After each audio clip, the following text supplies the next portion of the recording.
Hello everyone, I'm Matt Wilson and I'm an engineer at Square. So real quick, how many people have heard of someone deploying to JRuby in production? All right, that's smaller than I thought. It's like 45% of the audience. How many people actually deploy to JRuby in production?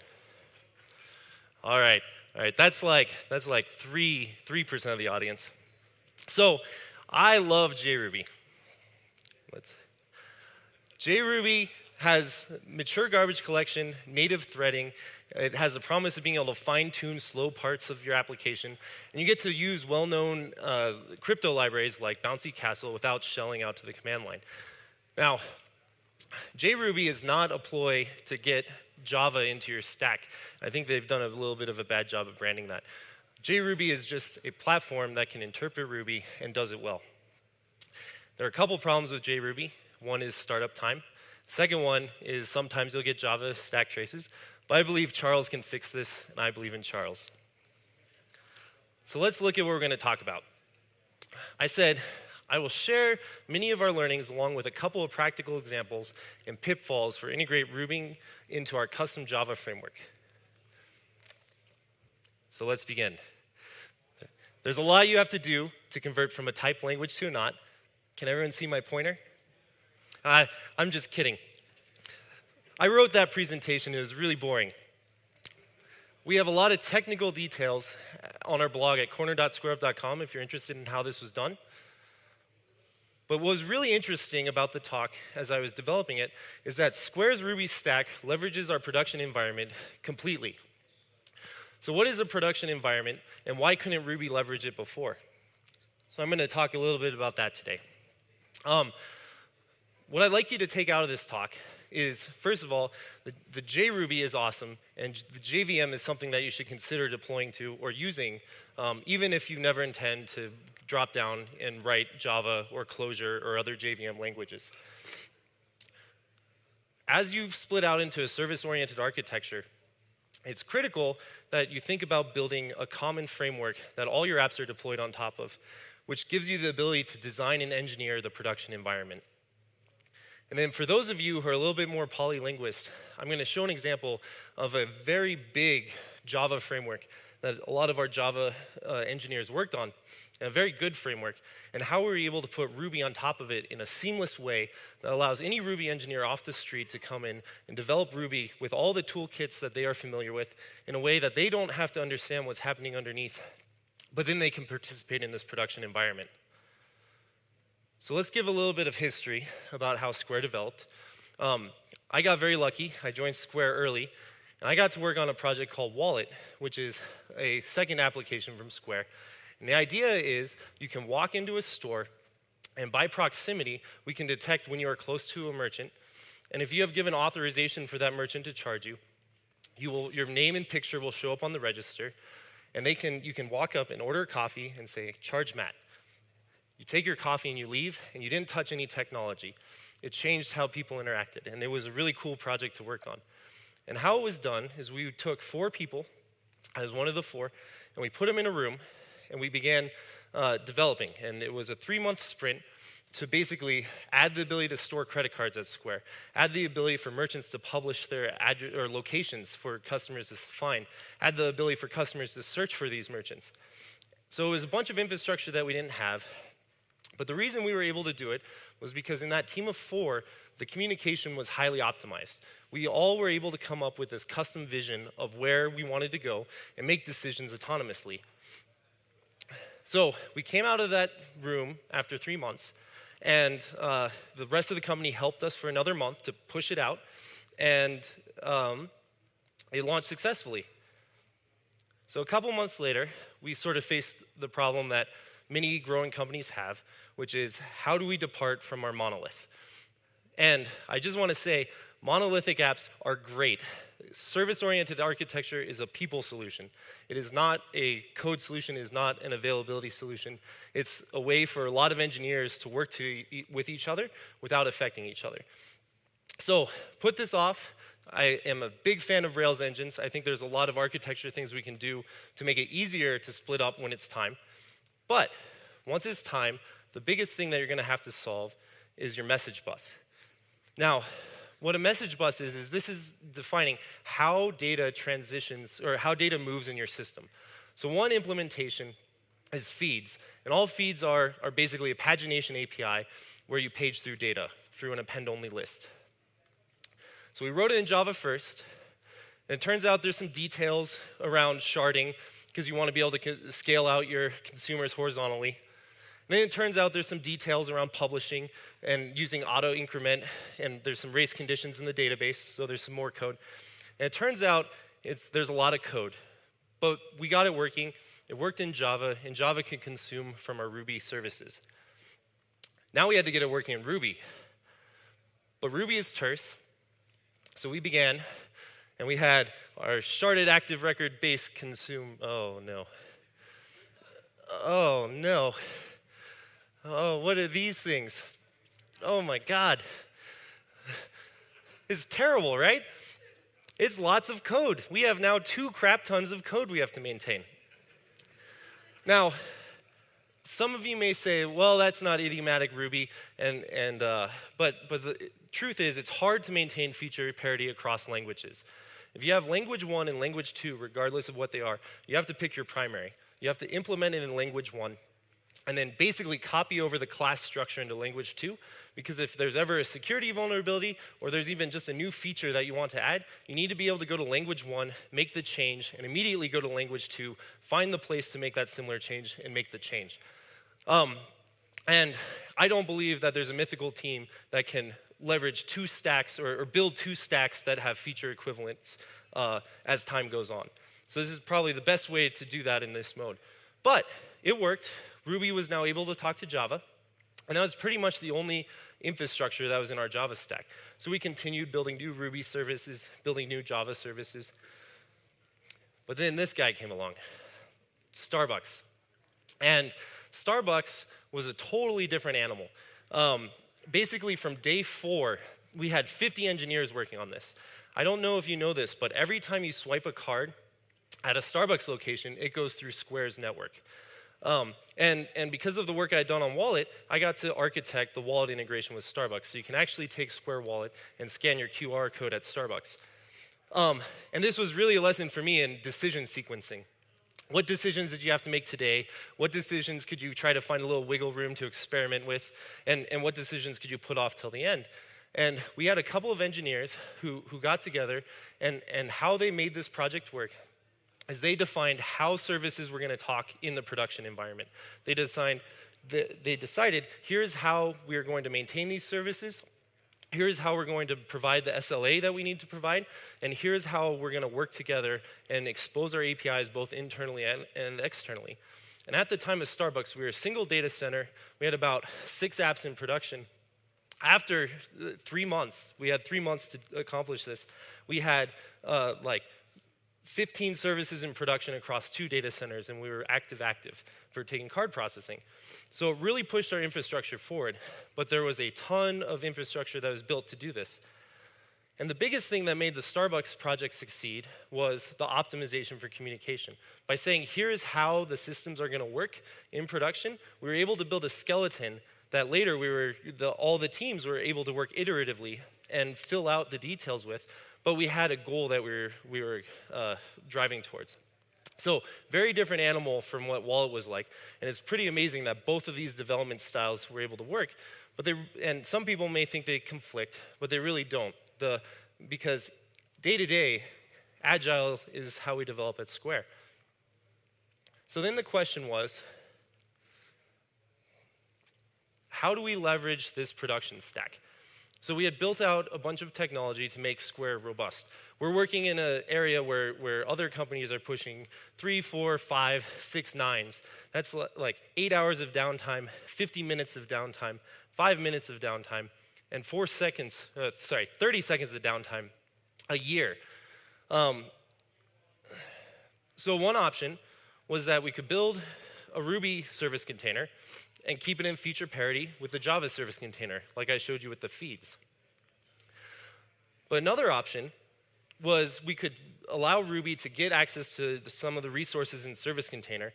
So sort of piecemeal, say I want the feed, and I want the cross data center, and then talk to it through a Java API. Another idea was you could put Rails on top of the service container and talk to all of your resources through a Java API. But the one that I thought was the most appealing was to spend a little bit of time writing some duplicate code, but just a very thin API layer that adapted the concepts in the service container to those that were more idiomatic Ruby. And the reason I thought this could succeed and be maintainable is because the service container was already designed to be optimized for application developers. It was already designed to try to allow application developers to develop as quickly as possible. So they only had about 4 or 5 concepts that if we could represent equally in this project that we called Minecart, then both sides would be able to develop independently of each other, but we would have a stable API. So when I say service container and stability, what does this actually mean? What is the production environment? So I like this picture a lot because it reminded me of something that Steve Jobs said, which is software is like scaffolding. And by using Objective-C and other native APIs, you are able to start at a higher level and build a taller building. So if you start without any scaffolding, you can only build the building so high before it falls over. And the exciting thing is the production environment is a new dimension that you can optimize for new scaffolding. So in development, what often happens is you have a project, you'll build it, it'll work, you'll ship it, it flies. But a couple months will go by, maybe the team changes a little, and you'll say, let's build something new, and you'll get excited, and you'll take all the things that you liked about the first one, you'll try to actively fix some things that you didn't like about the first project, but then you also lose out on some of the know-how that happened during the first development that wasn't immediately apparent. And you'll build something, and it'll still fly, and it'll work great. But then 9 months later will go by, and you'll have 2 more projects. And now it is very hard for a single engineer to look at each one of these projects and tell how they integrate together. Like, does each project handle independence the same? You might even be deploying on different utilities. Like different apps may have different rolling deploy stories. And so it keeps going, and you end up on flying turtles. But what you want in your production environment is you want it to be like a city. A city is an immensely complex system. You want all your road sizes to be the same. You want your power grid to power all of the buildings the same. You want every single light bulb fixture to be the same fixture. You want an engineer to be able to practice replacing an elevator in one building and then accurately reproduce this across all the other buildings. And what this really does for the infrastructure engineers is it allows them to balance trade-offs between short-term and long-term gains. So they can say, we're going to work on a 1.5-year project that saves us 40% in resources instead of a 6-month project that saves us 10% resources. And they can predict accurately the success of this project because they don't run into idiosyncrasies that really jeopardize being able to roll this out across all the apps. So if we look at the types of scaffolding, we have production scaffolding, like Heroku and App Engine are a little bit more particular and give you some APIs where if you feed them data, you can then go and see how your service is doing, see how many requests you're getting. But then you can have something like EC2 or Rackspace where you're in control of your environment. And the point is they don't care what the code that you deploy to looks like. You can deploy anything that responds to HTTP. Then there are things that are optimized for the development environment. And there's like Rails or Java Play, which is an immediate feedback Java library. And these don't mean that they don't work in production. They work great in production. It's just they don't care how they work in production. They don't care how they talk to other systems that are of the same type. Like Rails is not opinionated, except for maybe Active Resource, about how you do service-to-service communication. And then you have sort of a combination where there's application framework you build into, and by using that application framework, it can install logging and common instrumentation for you to be able to monitor and maintain your applications. So if we go through a couple of common features in this framework, it packages dependencies, so you have a consistent deploy story, and you always have your resources. There's some sort of application lifecycle, so when it spins up and receives traffic versus when it spins down with some sort of rolling deploys and not losing requests. Trust and security, this is huge to Square. We have bank accounts, we have social security numbers, and we have credit cards. So how do we build a distributed system that our customer and that lives up to the trust that our customers put into us? Monitoring and instrumentation. How is an individual node doing versus how is the whole environment behaving? Some sort of job system, some sort of message bus, and you can have multiple implementations, but how do you get data around your system? And then some sort of form of health checks is, when I'm alive, how do I know that all my downstream dependencies enable me to make the requests that I need to make? And then lastly, some sort of distributed tracing and common logging so that you can actually, when an error happens, go and find and pinpoint the exception. All right, the goal of all of this is so that application engineers spend time creating value for the customers. You know, from my point of view, all that matters is I have an idea, I want to be able to build it, and I want to be able to ship it. And by optimizing for the production environment, I don't have to maintain it. But the more important thing that a common system does is it elevates the conversation about brings it back to what the application or that feature is. And it's very subtle, but it's very important. If I had a feature that I wanted to charge a wallet credit card, I could go into a meeting with a security engineer and a couple of application engineers, and we could start off and say, okay, we want to charge wallet credit cards. And then the security guys would say, okay, well, we need to figure out how to make this secure because this is the first system that we're using to charge credit cards, and we don't want a compromise in this system to accidentally leak credit cards. And the details just sort of delve down into sort of things that don't matter for the success of the feature. But with a common system, without saying a word, the security engineers can automatically, in their heads, go, okay, it needs to be in this firewall zone, it's going to have these properties, and these people are going to be the ones maintaining it. So this dramatically increases the success of complex products as you get bigger and bigger. Unfortunately, optimizing for the production environment can conflict with the development environment. So that was the goal of Minecart. Can we make a system that puts both of these and advantages both of these to the maximum? So let's look at what Ruby code at Square looks like. So this is a standard Rails controller. It's going to drop down here in a second. And it has a standard view. There's two special methods in here, the kitchen and employee methods. And they're an API to be able to talk out to other services. So we have a remote kitchen service, and we have a remote employee service. So if we go through the code, it looks like standard Rails. We require login. But then there's this magic current user token. And in our distributed network, how we talk about users is just through their user token. They're an identifier that we can use to track the user, so we're not passing around like actual user objects with behavior. And we have this system called multipass, which is user authentication. And all it does is exchange a session for a user. So coming back, current user.present, in our environment, with our systems, it's going to talk out to multipass with the session token and get back the user token. All right, so we move on to the next part.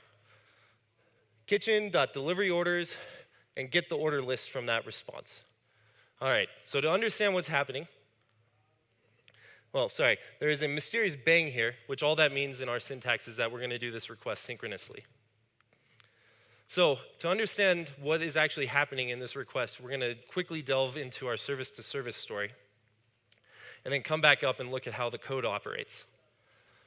So there are sort of three parts to the connection. The first one is our mutual SSL, which is our trust and security story.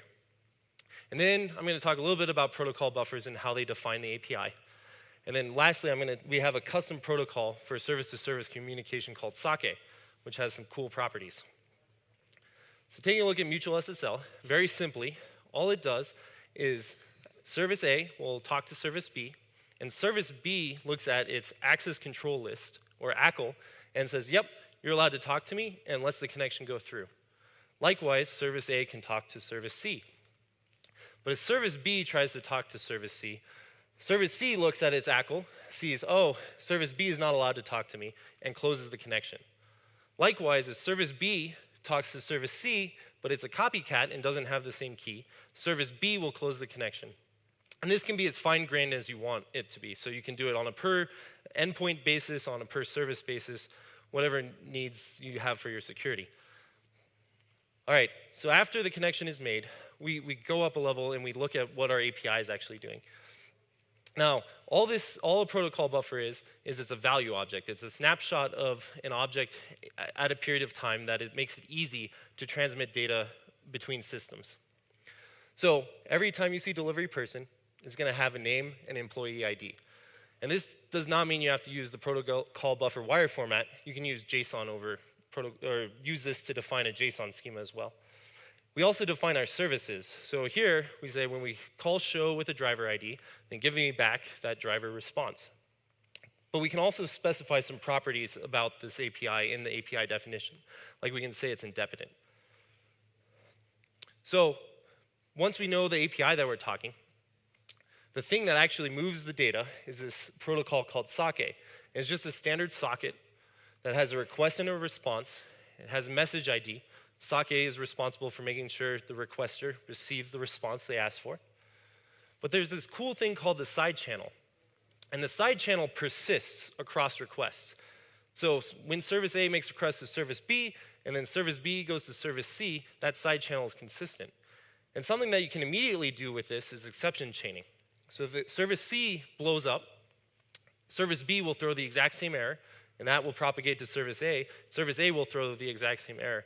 So if you're on call for service A and you get paged, immediately you can pinpoint that service C is the cause of your problem. And this really speaks to our ability to respond to emergency situations.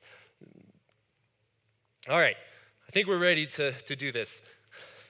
Let's real quick look at the API that we're calling.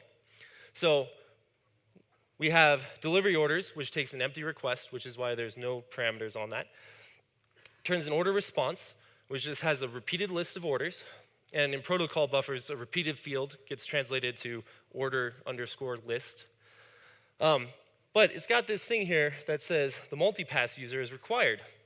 And we go back here, nowhere am I saying that I'm passing the user to this API. But on top of our production stack, we've been able to build some cool infrastructure for even components like multipass.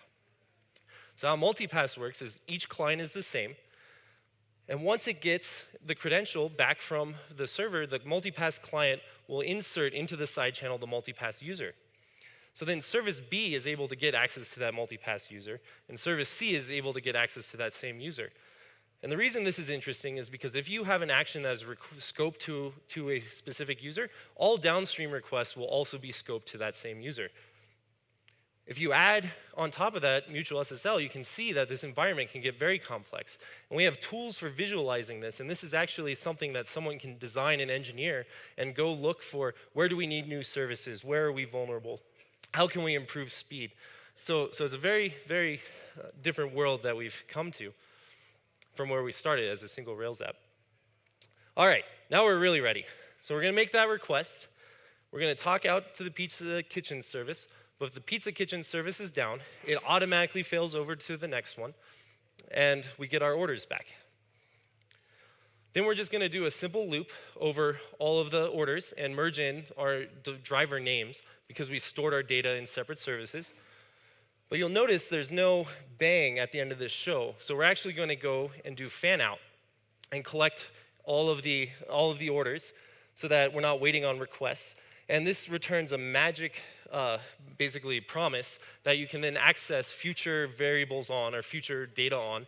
And at the time when you need to instantiate it, it'll actually wait for the request to finish and return you the proper value that you asked for. And that's it. We just simply, don't know if you can see that, but this is just a simple HTML template that just renders our orders list. And it all works together. And it's something that someone who is just used to standard Ruby can come in and learn our RPC API and then develop big products on top of it. And this system gets very complex, but it's not bleeding into the development story. And the rest is sort of turtles all the way down. The database, we're actually using a connection pool from our service container, but you get to use the SQL ORM exactly as you would expect. Jobs are very simple. This does pretty much exactly as you would read it, and it's load balanced across the cluster. For RPC out, you can do synchronous, asynchronous, or asynchronous callback style. And you can also specify properties about that connection. And then we're also able to handle RPC in. So on a Rails controller, that's from a web request. But if another service is making a request to you, we give you a Rails-like controller that maps a protobuf into your Rails API, or sorry, into your Ruby API that looks like Rails. And the cool thing is no one externally knows whether you are a Ruby app or a Java app. So they are completely replaceable. And lastly, this message bus. There's still a crap ton of code under here, but there's not a Ruby crap ton of code. It's one implementation. And the coolest thing is the people who develop our infrastructure for feeds are able to rely on the service container job system. But as a Ruby developer, as an application developer, and sorry, just to be clear, we have Java people who do application development as well. But as an application developer, I can pick to use Sidekick or Rescue in addition to my job system because it might fit the requirements better. But the people developing infrastructure can rely on this consistent behavior of the job system that has been built. So it's a little anticlimactic, right? But the thing that makes it worth all of this time is we've got this new service coming online called Global Name Service, which is a service discovery. So typically in a environment where you have redundancy, you have service that talks to resources and it goes through some sort of load balancer. And the load balancer knows which nodes are out. But as soon as you go multi-data center, the sort of standard operation is to pull the routing back into the application and say, try my local data center, then go remotely. But GNS solves this problem by tying into the application lifecycle, and as your app starts up, it's going to say, hi, I would like to talk to service B, and GNS says, okay, and it starts giving connections to your required services. And we actually have a cluster of clients that have all the logic for load balancing in software. So it will prefer the local data center. If 30% of the requests are failing, it'll try the next data center in this order. And all of that is handled by Java client software inside of your Ruby application. Then you say, I'm ready, and GNS comes online and starts routing your traffic. And the question is, what does an application engineer have to do to get access to this functionality? And the only thing is they just have to bundle update Minecart. And this is really the promise of this integrated world. So the goal of Minecart is to allow us to have a consistent production story so that we can communicate with each other seamlessly and the same. We have, I believe, 150 services that are registered. I think 110 of them are deployed. So that's the amount of services that we have. But the idea is that anyone can come in, have an idea, build it, see it in development working, deploy it to production, and have confidence that it's actually going to work. And reduce that time so that as application engineers, we're just getting back to shipping an awesome product. During the last hack week, we have a hack week every quarter. During a week, a team of 3 was able to spin up a new service, 2 new services, get them both to production, and they integrated with 7 existing services in our production environment. And they were able to do this without even talking to the teams, without interfering with the other team's code, just by being able to read those APIs. So I brought Daniel Nyman and Matthew Todd with me, and they're the ones who really made this dream come true. And they would love to talk to you about it if you're interested. I would also love to talk to you about it. And with that, are there any questions? And that's it.